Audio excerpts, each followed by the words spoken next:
Hello नमस्कार दोस्तों। मैं डॉक्टर महेश जोशी आप सभी का स्वागत करता हूं टाइमिंग ऑफ मैरिज सीरीज के अंदर। आज हम कुछ ऐसे कॉम्बिनेशंस की बात करने वाले हैं जिन कॉम्बिनेशंस की वजह से किसी भी पर्सन की अर्ली मैरिज होती है। आपने बहुत सारे वीडियोस देखे होंगे जिसमें हम डिलेड मैरिज की बात करते हैं, डिनाइल ऑफ मैरिज की बात करते हैं, मगर मैं आज सबसे पहले अर्ली मैरिज की बात करूंगा। जो भी कॉम्बिनेशंस मैं आज आपको समझाने वाला हूँ वो कोई भी कॉम्बिनेशन इन जनरल लोग यूज नहीं करते। ये सभी बहुत ही रिसर्च बेस्ड है और ये doctor V V Raman astrology पर बेस्ड है। ये वहीं उनकी इंस्टीट्यूट के अंदर की एक रिसर्च है जो मैं आपको बता रहा हूँ। इसमें हम क्या देखेंगे कि ग्रहों की स्थिति जब कुंडली के अंदर होती है कुछ पर्टिकुलर प्लैनेट्स की, उस स्थिति के बेस पर, उसकी पोजीशन के बेस पर एक पर्सन की अर्ली मैरिज पॉसिबल है। अर्ली मैरिज के बाद में इसी सीरीज में आगे डिलेड मैरिज के भी कॉम्बिनेशंस आपको बताऊंगा। जिन भी दोस्तों ने अभी तक चैनल सब्सक्राइब नहीं किया है वो सब्सक्राइब कर लें जिससे कि कोई भी वीडियो मिस ना हो। मेरे जो भी वीडियोस होते हैं वो यहाँ पर एक्सक्लूसिव होते हैं, इंपॉर्टेंट होते हैं, वो आपको कहीं भी किसी भी यूट्यूब चैनल या किसी भी इंस्टीट्यूट में कोई भी नहीं पढ़ाएगा। उसी तरीके के सब वीडियोज होंगे जो कि मेरे व्यूअर्स जानते हैं इस बारे में। दूसरी बात, मेरा अभी एक कोर्स में शुरू करने वाला हूँ टाइमिंग ऑफ मैरिज।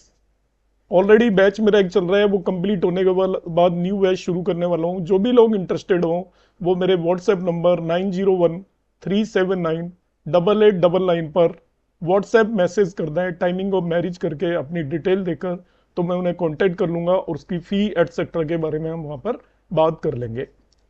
दूसरी जो बात है, इसी तरीके से एक मेरा कोर्स शुरू होने वाला है। जिन लोगों को वैदिक एस्ट्रोलॉजी के सारे के सारे बेसिक कंसेप्ट पता है मगर उन्हें कुंडली में प्रेडिक्शन देने में डिफिकल्टी आती है, तो एक बहुत शॉर्ट ड्यूरेशन का 6 क्लासेस का एक कोर्स है, वो आप यदि ज्वाइन करेंगे तो आई होप आप सीख पाएंगे। क्योंकि अभी तक जितने भी हजारों लोगों ने मेरे पास से कोर्स किया है और वो सभी इसमें प्रेडिक्शन देने में पहले से ज़्यादा बेहतर हो गए हैं। क्योंकि प्रेडिक्शन दे पाना एक पर्सन की इंडिविजुअल थिंकिंग पर भी डिपेंड करता है। अब आ जाता हूं मैं आज के सब्जेक्ट पर कि हम किस तरीके से कुंडली के अंदर कौन से कॉम्बिनेशंस हैं जो कि एक नेटिव की अर्ली मैरिज करा सकते हैं। तो यहां पर ये मैं एक प्रेजेंटेशन दूंगा इसके अंदर और उसको आप नोट भी कर सकते हो और कुंडलियों पर लगा भी सकते हो।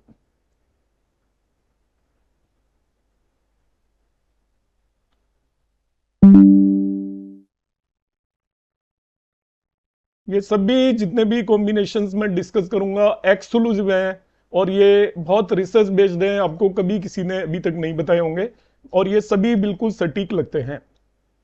सबसे पहला कॉम्बिनेशन है जो चेक लिस्ट है, इसमें आपको देखना है अर्ली मैरिज कॉम्बिनेशन के लिए केतु की पोजीशन देखनी है कुंडली के अंदर। सबसे पहले आपको देखना है कि कुंडली के अंदर केतु कहां है। If it occupies 7th house और 2nd हाउस और विद 7th लॉर्ड और 2nd लॉर्ड। 7th हाउस और 2nd हाउस आपकी मैरिज के दो इंपॉर्टेंट हाउसेज हैं। यदि केतु 7th हाउस में हो या 2nd हाउस में हो या फिर वो 7th लॉर्ड और 2nd लॉर्ड के साथ हो, इन दोनों में से कोई भी एक कॉम्बिनेशन हो जाए। मतलब ये चार चीजें हैं देखा जाए तो, कि केतु 7th हाउस में हो एक बात, तभी भी एक कॉम्बिनेशन है। केतु 2nd हाउस में हो दूसरी बात, या वो तीसरी बात होगी वो 7th लॉर्ड के साथ हो, और चौथी बात होगी वो 2nd लॉर्ड के साथ हो। इन चारों जगह में से कहीं पे भी यदि केतु है, प्लस ये एक कंडीशन है, इन चारों में से कोई भी एक सिंगल कंडीशन फुलफिल हो रही है तो एक कंडीशन ए आपकी फुलफिल हो गई। फिर नेटिव का असेंडेंट जो लग्न है वो 9 और 12 होनी चाहिए, जुपिटर की लग्न होनी चाहिए।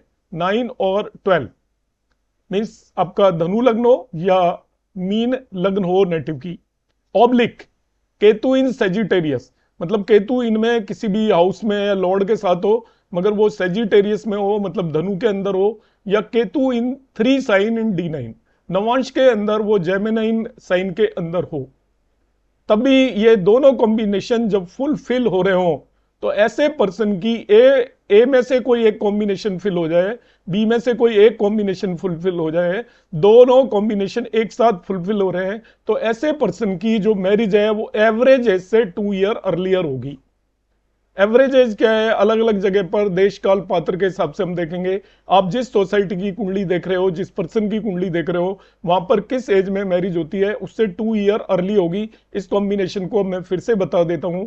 आपको कुंडली पकड़नी है नेटिव की, वहां पर केतु को देखना है। यदि केतु 7th हाउस में है, 2nd हाउस में है, या वो 7th लॉर्ड या 2nd लॉर्ड के साथ बैठा है, इन चारों में से कोई भी एक चीज हो रही है तो फर्स्ट कंडीशन फुलफिल होगी, वो है तभी सेकंड कंडीशन पे जाइए। यदि फर्स्ट कंडीशन फुलफिल नहीं हो रही है तो सेकंड पे जाने की जरूरत नहीं है, फिर ये कॉम्बिनेशन नहीं अप्लाई होगा। अब इन चारों में से कोई एक कंडीशन फुलफिल होगी, अब हम जाएंगे सेकंड पर कि उस नेटिव की असेंडेंट 9 और 12 हो, जुपिटर या गुरु की लग्न हो उसकी, ये एक कंडीशन है, ये फुलफिल हो जाए। या फिर केतु 9 साइन के अंदर हो, या फिर केतु नवांश चार्ट के अंदर, D9 चार्ट के अंदर 3 साइन के अंदर हो। इन तीनों में से ये टोटल 4 कंडीशन होगी ये भी, कि केतु 9 साइन असेंडेंट 9 है एक कंडीशन, या असेंडेंट 12 है दूसरी कंडीशन, या फिर केतु 9 साइन के अंदर है जिसे धनु बोलते हैं, धनु राशि में है, या केतु नवांश के अंदर मिथुन राशि के अंदर है। इन चारों में से कोई एक कंडीशन फुलफिल हो जाए, ए में से कोई एक कंडीशन हो, बी में से कोई एक कंडीशन हो। जैसे मैं कहूं कि केतु सपोज 7th हाउस में है और उस पर्सन की असेंडेंट 9 है, तो उसकी मैरिज की एज जो भी नॉर्मल एज है उससे 2 साल पहले केतु करवा देगा। इसी तरीके से, या फिर हम दूसरा कॉम्बिनेशन ले सकते हैं, केतु 7th लॉर्ड के साथ बैठा हुआ है और ऐसे पर्सन का D9 चार्ट के अंदर केतु 3 साइन के अंदर है, या केतु 7th लॉर्ड के साथ बैठा हुआ है और उसकी लग्न पाइसेस या मीन हो गई, तभी भी उस नेटिव की मैरिज 2 ईयर अर्लियर हो जाएगी। नेक्स्ट कॉम्बिनेशन की देखिए बात करते हैं। ये मैंने फर्स्ट कॉम्बिनेशन बताया है जिसे आप लगा सकते हो। सेकंड कॉम्बिनेशन है check moon in the chart. अब चंद्रमा के बेस पर हम देखेंगे, चंद्रमा भी अर्ली मैरिज कराएगा, किस केस में कराएगा देखिए। फर्दर मैं वही देखूंगा, moon occupies 7th house 2nd house oblique aspect और in conjunction with the 7th lord, aspect और in conjunction with the 2nd lord oblique moon in 7th house from Venus, moon is with Venus. इतने सारे combinations हैं कि moon 7वें भाव में हो, 2nd भाव में हो, ये 2 कॉम्बिनेशन हो गए। वो 7th लॉर्ड के साथ हो या 7th लॉर्ड को एस्पेक्ट कर रहा हो, एस्पेक्ट और in conjunction with the 2nd Lord, 2nd Lord के साथ हो या 2nd लॉर्ड को एस्पेक्ट कर रहा हो।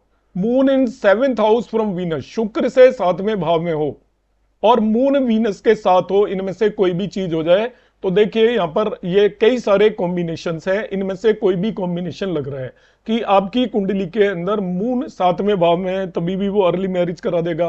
आपकी कुंडली के अंदर मून 2nd हाउस में है तभी भी अर्ली मैरिज करा सकता है। वो एस्पेक्ट करता हो या कंजंक्शन में हो 7th लॉर्ड, सप्तमेश को देख रहा हो या सप्तमेश के साथ बैठा हो, 2nd लॉर्ड को देख रहा हो या 2nd लॉर्ड के साथ बैठा हो, moon in 7th house from Venus, शुक्र से 7वें भाव में चंद्रमा हो, मतलब वो दोनों एक दूसरे को देख रहे हैं, या मून शुक्र के साथ बैठा हो, बहुत कुंडलियों में आपने देखा होगा मून शुक्र के साथ बैठा हो। इन सभी केसेस में अर्ली मैरिज होगी, मगर इसके एक्सेप्शंस है। एक्सेप्शंस क्या है, यदि मून क्वाड्रेंट्स में हो, या स्पेलिंग यहां पे मिस्टेक है, मतलब 1, 4, 7, 10वें भाव में हो, मून स्कॉर्पियो में हो, नीच का हो, वृश्चिक राशि में मून नीच का हो जाता है। Moon is influence by Saturn और केतु, मतलब मून सैटर्न के साथ बैठा हो या सैटर्न मून को देख रहा हो या मून केतु के साथ बैठा हो, इन्फ्लुएंस का मतलब इन सभी केसेस में उसकी अर्ली मैरिज का कॉम्बिनेशन नहीं लगेगा, नहीं होगी। तो फिर मैं इसको रिपीट करता हूं, पहला रिपीट कर रहा हूं कि मून, देखिए मैरिज के यहां पर 3 हाउसेस को आप ध्यान रखिएगा, 2nd 7th, और कारक यहां पर मैंने वीनस लिया हुआ इस केस में। तो मून यदि 7th हाउस में हो, 2nd हाउस में हो, या 2nd लॉर्ड या 7th लॉर्ड के साथ हो या उसे एस्पेक्ट कर रहा हो, या मून शुक्र से 7वें भाव में हो या शुक्र के साथ बैठा हो, तो ये सब अर्ली मैरिज कॉम्बिनेशन है। कितनी अर्ली होगी ये बाद में बताऊंगा, मगर अर्ली मैरिज नहीं होगी यदि आपका चंद्रमा कुंडली के अंदर लग्न से केंद्र में बैठा हो, या चंद्रमा नीच का होकर बैठा हो कुंडली के अंदर, या चंद्रमा पर शनि या केतु का असर हो किसी भी तरीके का, तो अर्ली मैरिज चंद्रमा कराने में कैपेबल नहीं होगा, अदरवाइज आपकी अर्ली मैरिज होगी। अब अर्ली मैरिज कितनी होगी, यहां पर देखिए अलग अलग कॉम्बिनेशंस हैं। यदि मून एक्सोल्टेड हो, मतलब उच्च का हो जाए वृषभ राशि में अप टू 3 डिग्री, 0 से 3 डिग्री तक हो, तो वो चंद्रमा आपका 2 साल अर्ली मैरिज कराएगा। मून चंद्रमा यदि मूल त्रिकोण राशि में हो, तो मूल त्रिकोण राशि भी उसकी वही होती है वृषभी, मगर 3 डिग्री के ऊपर वो मूल त्रिकोण राशि में होता है। तो यदि वो वृषभ राशि में 3 डिग्री के ऊपर चंद्रमा है, तो 1.5 ईयर तक या 1.5 साल अर्ली मैरिज कराएगा। Moon in own sign cancer, अपनी ही राशि में बैठा हो, 4 साइन के अंदर हो कुंडली में, तो वो अर्ली मैरिज कराएगा 1 ईयर तक। इन ए डे स्ट्रॉन्ग साइन, जो दिन के बली साइन होते हैं वो होते हैं 5, 6, 7, 11, 12। चंद्रमा यदि जो दिन में बली होते हैं, विवाह बली जो साइन होते हैं 5, 6, 7, 11, 12 राशियां हैं ये, सिंह राशि, कन्या राशि और तुला राशि, इसी तरीके से 11, 12 आपकी कुंभ और मीन राशि में यदि चंद्रमा हो तो 1 ईयर तक वो आपकी अर्ली मैरिज कराएगा। नाइट स्ट्रॉन्ग, जिसे रात की बली राशियां बोलते हैं, 1, 3, 10, 11, ये रात में बली होती है। 1 मीन्स मेष राशि, ये मिथुन राशि होगी, मकर राशि और एक्वेरियस मीन्स कुंभ राशि, इनमें आपका हो तो यहां पर ये एक मिस्टेक है, यहां पर ये 11 मत लेना, आपका यहां पे ले लेना। तो 0.5 ईयर तक उसको नाइट स्ट्रॉन्ग राशि के अंदर हो तो वो 0.5 ईयर तक अर्ली मैरिज कराता है, और वो डेबिलिटेड हो तो कोई अर्ली मैरिज नहीं कराता, मैं पहले ही बता चुका हूं। तो इस कॉम्बिनेशन को मैं फिर से एक बार एक्सप्लेन करता हूं कैसे लगाना है। एक्सेप्शंस जब हैं उन्हें भी आपको देखना है। सबसे पहले आप देखेंगे कुंडली में, नेटिव की में, कि चंद्रमा दूसरे भाव में तो बैठा नहीं है, 7वें भाव में तो बैठा है, यदि इन दोनों में भी बैठा है, या सेकंड लॉर्ड या 7th लॉर्ड को एस्पेक्ट कर रहा है या उनके साथ है, या फिर वो शुक्र से 7वें भाव में बैठा हो या शुक्र के साथ हो, इन सभी केसेस में अर्ली मैरिज होती है। ये इनमें से कोई भी एक कंडीशन फुलफिल हो रही है, कोई भी एक कंडीशन।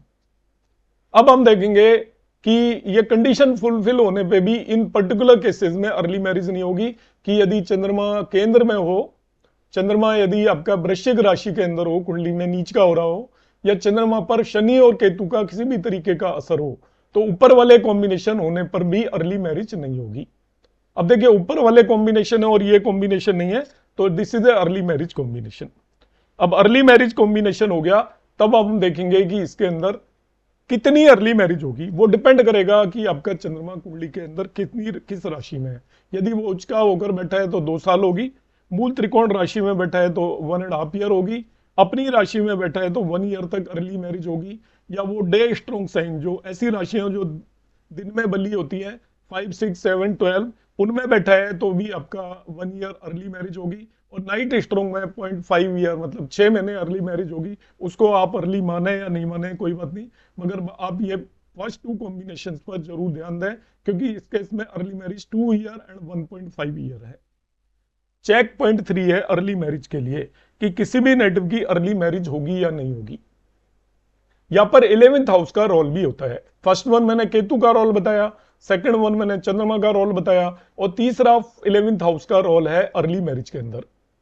यहां पर क्या कॉम्बिनेशन है देखिए, if second Lord in 11th house, दूसरे भाव का स्वामी 11वें भाव में चला जाए, या 11th Lord in second house, या और 11th Lord in second house, similarly 7th Lord in 11th house और 11th Lord in second house, 11th Lord in conjunction with Lord of second और 7th हाउस। ये आपका combination है, जरा ध्यान से समझें। मैरिज के जो 2 इंपॉर्टेंट भाव हैं वो सेकंड हाउस एंड आपके 7th हाउस है। इस कॉम्बिनेशन में सेकंड लॉर्ड यदि 11th हाउस में चला जाए या 11th लॉर्ड सेकंड हाउस में आ जाए, एक कॉम्बिनेशन इन दोनों, मतलब एक ही काम हो जाए कोई भी।